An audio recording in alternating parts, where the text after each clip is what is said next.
Okay, hi. I am going to give a demonstration of an offset turning technique that I developed after watching a video several years ago from Sweden. I saw a gentleman there, very skilled, turn a goblet with an offset stem. And I began to experiment with that and wondered why I couldn't turn a stem with more than one offset. And at a certain point I've gotten the maximum I've been able to get is up to 6. So what I'm going to do today is show you what I do when I produce mostly goblets or candelabras with more than one offset in the stem, anywhere from 2 to 3 to 4, and we call that multi-axis turning or eccentric turning or offset turning. And now I'm ready to begin doing my first offset section because I've already cut the cup. That takes considerable time and is tedious, and most of you will know how to cut a cup, but the offset part is what we want to demonstrate today. We start with a blank, obviously. Turn it between centers, taper it some toward the end. I like the blanks to be approximately 2.5 inches square, and depending upon how ambitious you're going to get, you can make them 10, 12, 16 inches long. This one is long enough. I didn't measure it because I tend not to measure very much, but this one will probably allow me to do 3 or possibly 4 offsets. I'll see that as I go. Now, you'll notice something odd here. You probably don't often see tennis balls attached to a lathe, but once you've cut, when you get it chucked up and you cut the cup out, you really can't stabilize this to do the rest here. So what I use for kind of a makeshift jam chuck is a tennis ball, and it works pretty well. You still have a little vibration, so I like to do most of the external shaping on the first piece, on the cup, before I remove the tailstock. Okay? Now, I'm going to remove the tailstock.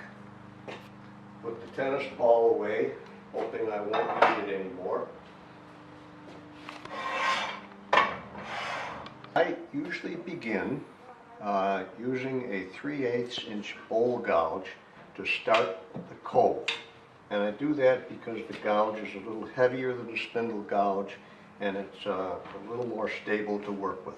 I'm going to turn this on. I've already cocked it off center, approximately 1/8 of an inch. I don't measure. I should, but I don't. And let's see what happens. It's rotating at approximately 850.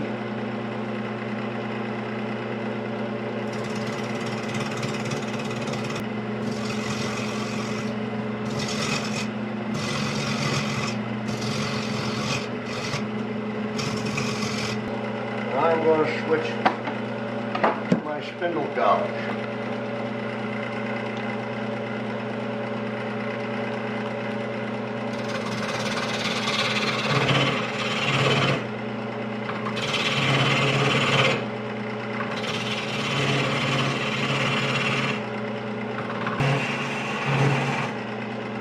I'm going to turn it off and see where we are. Okay, you can see the first offset is beginning to take shape. This is a little heavy. I'm going to have to cut that down.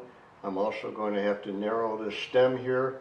And I like to have a stem that is, maybe no more than 1/2 inch.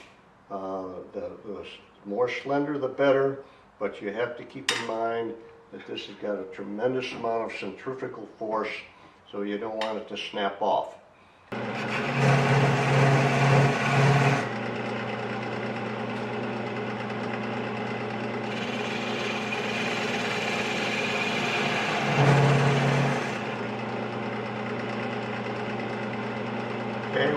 a look. You see that flat spot right here? I want to take a little more off of there, but not a lot, because I'm getting pretty close to where I can go safely and reasonably. I'm going to lower this tool rest just a bit. And sometimes it's helpful to put a contrasting piece of material under the work so you can see the profile more easily.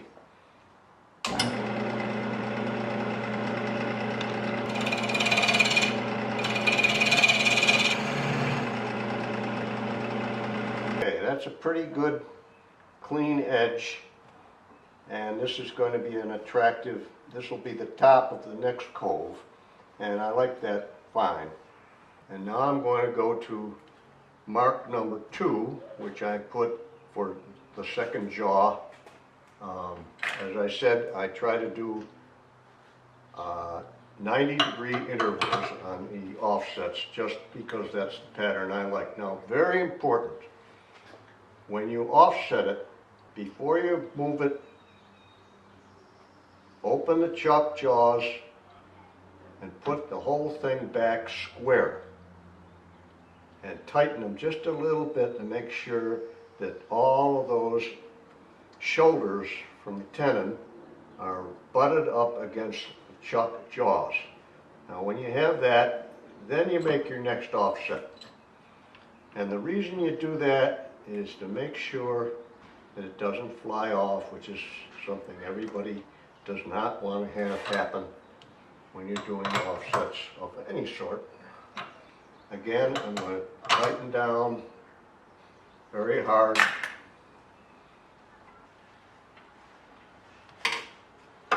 Always check, make sure nothing's loose on the lathe when you're working. That's a good way to have a disaster.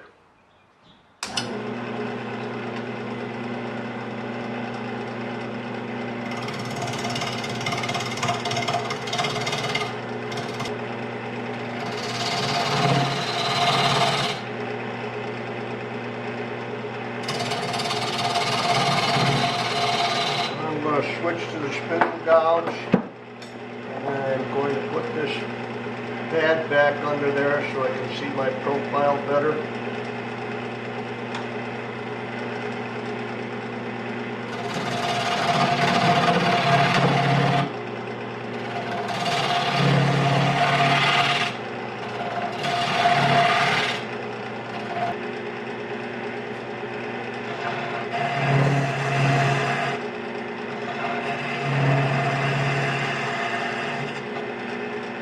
Get a little deeper into that stem, but the fin, I call these fins, is pretty much formed now, but I'm going to go a little deeper in, and then I'm going to sand it off and move on to the next offset.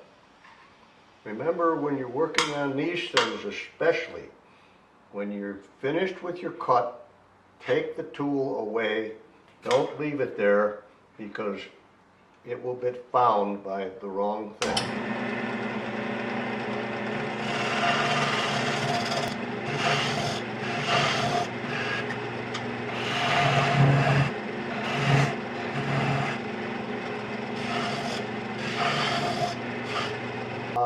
I have sanded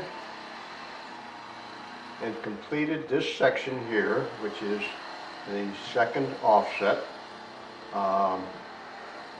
Keep in mind that you must finish each offset as you go. You can't go back. I don't put the finish on. I do that later. I don't use friction finish. Again, I'm going to loosen the chuck jaws, reset the thing solidly against the center, snug it just a bit. Now I should go to number 3.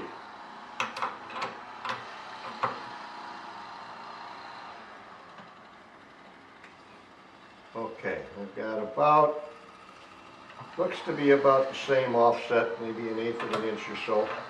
You can do this with a credit card. You can use a coin to stick in there, whatever you want, if you want to make sure that the degrees of offset are all the same, but I don't really pay much attention to that.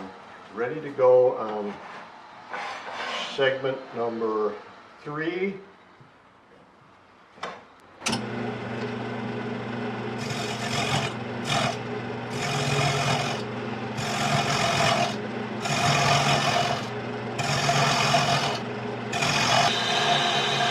Notice that I'm getting closer to the base, I'm getting far less resistance and turbulence for the same reason I mentioned before.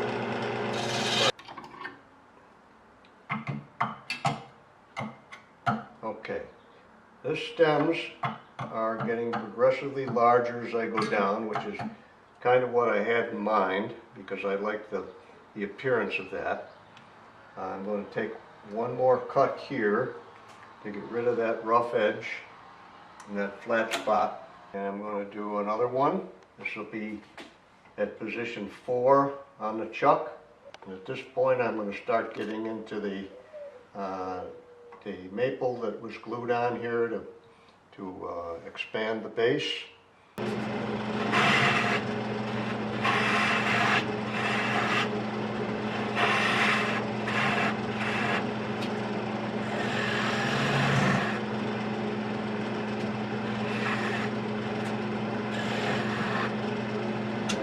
Got another section out that will work, and I'm going to do one more offset, then I'm going to part it off.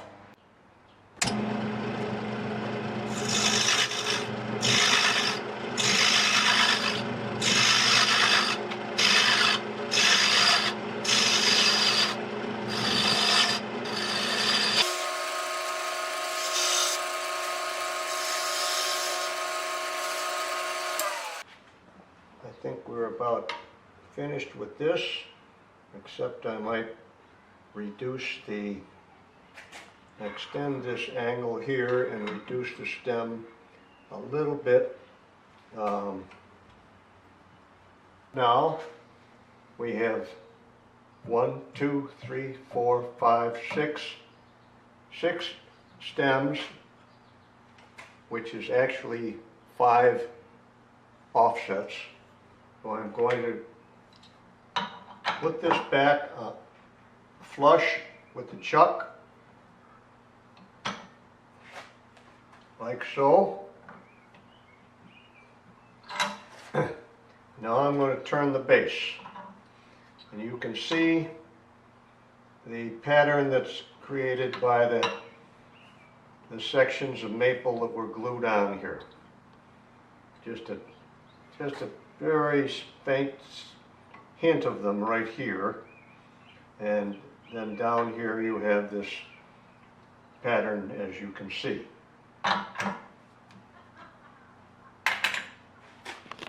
Okay, now I'm going to use the parting tool to square off that end.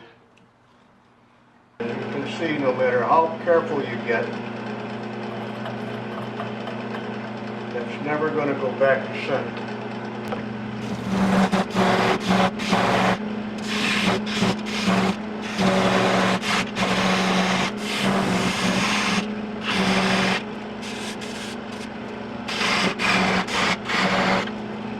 I'm just sanding the chamfered edge here in the bottom. The actual bottom itself I'll do later after it comes off.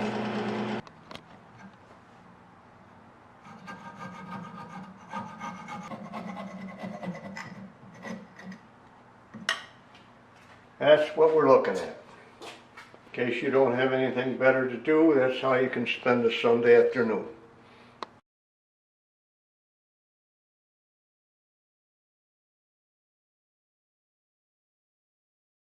I'm back again. I'm going to do another segment to try to demonstrate the detail of cutting into the deep coves while offset. By the way, I should be wearing a mask.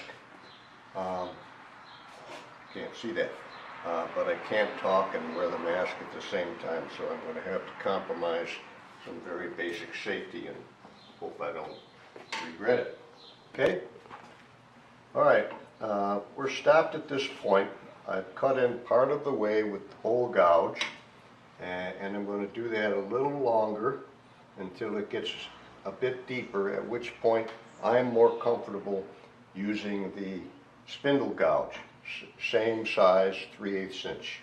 And the cut on the bevel is something I guess you might call an Irish cut, but it's a sweep back. It's what works for me, which is the whole idea. Okay.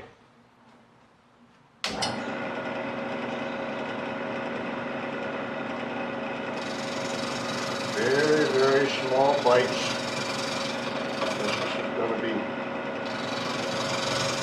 very far off center at this point. You don't want to grab it.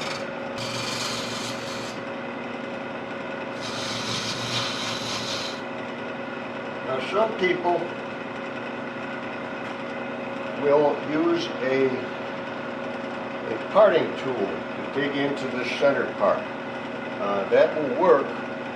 I don't like to do it because what you wind up having in the center stem is effectively a dowel, which to me is not particularly attractive.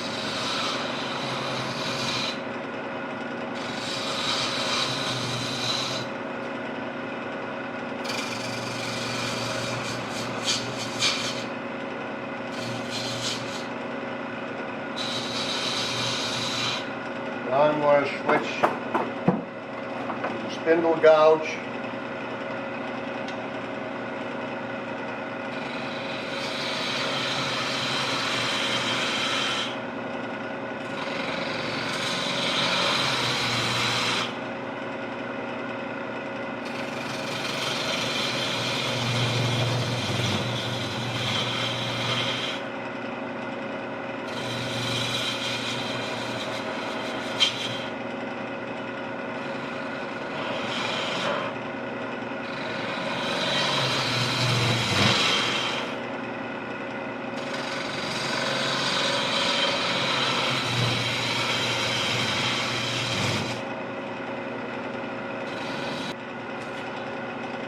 I have to go in, when I'm undercutting at this point, I have to go in with the chisel on its side and catch just a little bit of the underside of that wing.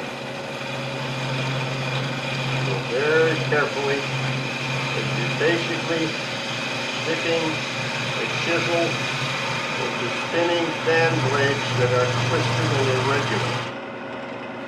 Basically, that's what's happening here.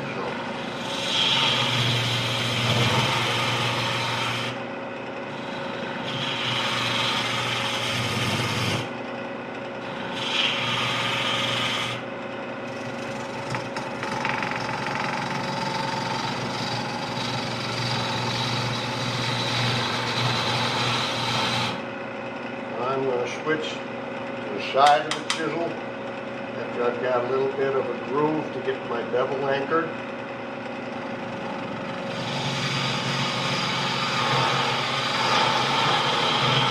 I'm still anchored against offset.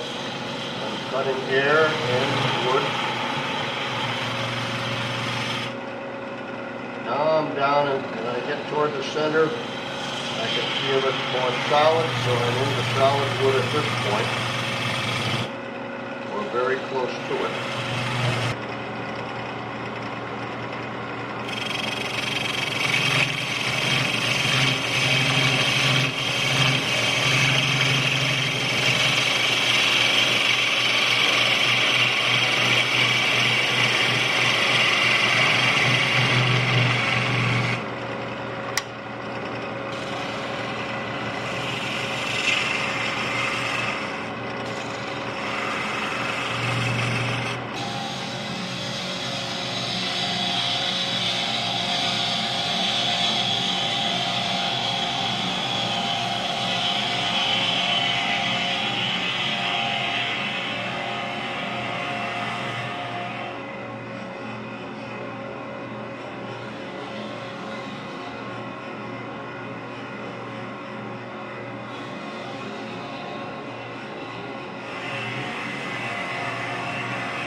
as you can see in here, what I have is a curved axis, pretty much the same diameter as this one. And as I said before, you can cut into this with a parting tool. It's probably easier, but what you'll wind up with is a dowel in the center, or the appearance of that, instead of a sweeping pattern, which I prefer. It's a little more difficult, but I consider it worth it. There'll be a few little tiny scratches here that I'll get with the sandpaper, otherwise we'll be here most of the day. That's as far as I'm going to go here, because that diameter is going to be about the same as this, and I don't want it wider as I go down the shaft. So that's as far as I'm going to go right here.